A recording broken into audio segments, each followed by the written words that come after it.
Michael Caton Jones, I'm not sure how old you are, but I'm wondering if you share any of the time period that our young Tobias shares in growing up. You're probably a bit younger than he. Yeah, I think I was 2 or 3 at the time. Okay, but do we have to grow up in the 1950s to know what a concrete city is all about, to know what the ducktail hairstyles and the gang mentality can be all about as a child? No, I don't think so. I think one of the strengths of the movie is the honesty of the writing. You know, it writes.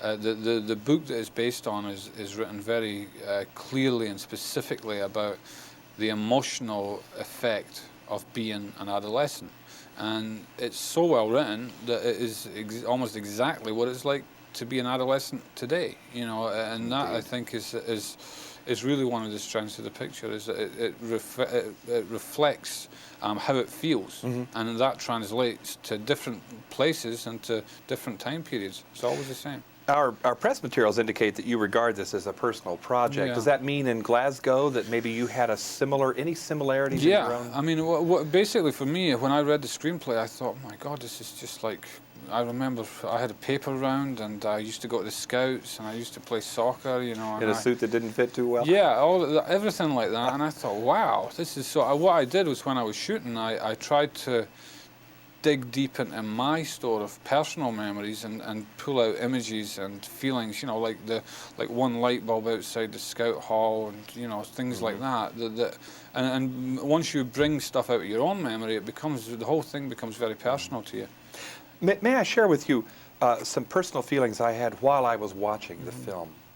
During some of the confrontations between stepfather and son, I felt darned uncomfortable. Yeah. What do you think about that? I think you're meant to be feeling that way. I think, you know, what's interesting about the reaction to the movie is that people say, whoa, well, it's tough to take sometimes, but I'm glad I watched it. You know, they understand that it's uneasy. It makes you uneasy because here you're watching something that could be happening next door. It's why people watch shows like Cops on TV, because it deals with real life and reality. And it may be tough to take, but it's ultimately enriching of your life, you know, to understand that this goes on.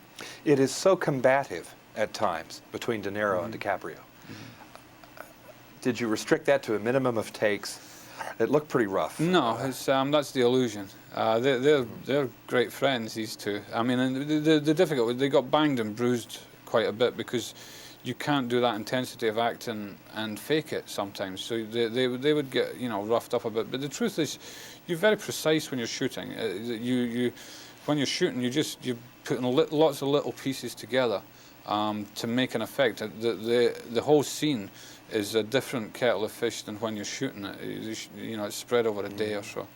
Talk to me, if you would, about the theme itself, because I don't know that I've ever seen a mainstream American film that was so head-on in its treatment of this issue of the abusive or dysfunctional relationships in family.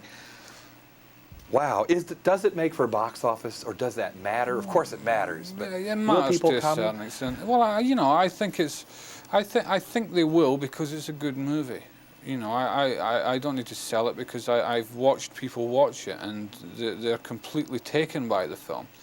I think, you know, I think they should see it because I think the state of American movie making at the moment requires films like this, to be honest. There is a bland formula in Hollywood about making films, and if one looks at what's happened with the Academy Awards, it's really interesting that people are saying enough. We don't want the junk. We want good stuff. We want quality.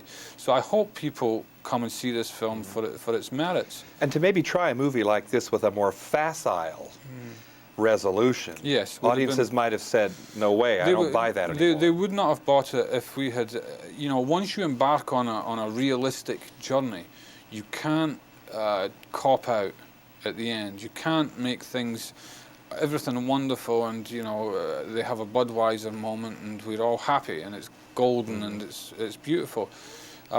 you follow, you can't, you know, you say you felt uncomfortable at places, you laughed in places, and you felt sad in places. That, to me, was the whole point of it, was to try and make the whole experience, you know, and being uncomfortable is part of that as well. Your own dealings with Americana, per se, and all of your films here, make me wonder, however, if someday you will return to your own roots in Scotland and give us a sense, a taste of that milieu. Yeah, I would love to eventually. Yeah, it basically comes down to finding the stories. You know, I'd love to go and make a film about my childhood over there. I might have just made it. Do the Scots have a Boy Scout type setup there? I was in the Scouts. I had a paper round. I did all that. Yeah. And were you listening to some of the same songs? No, I'm a little younger, so I was listening to. Which is to say, though, that would the Scots kids be listening to American pop? Yeah, they were. They picked up on it maybe a year or so later. Kind of scary, isn't it? It is. But even today, I mean, the global market, the global village that we live in, you know, communicates itself very quickly now. Well, I want to congratulate you on a very brave film, This Boy's Life. Thank you very much. Michael Caton Jones. We're both in New York City. I'm John Tibbetts for KCTV5. A very blizzard-tossed New York City. Have you ever seen anything like this? No, I haven't. Do they have snow and blizzards in Scotland? Not as bad as this.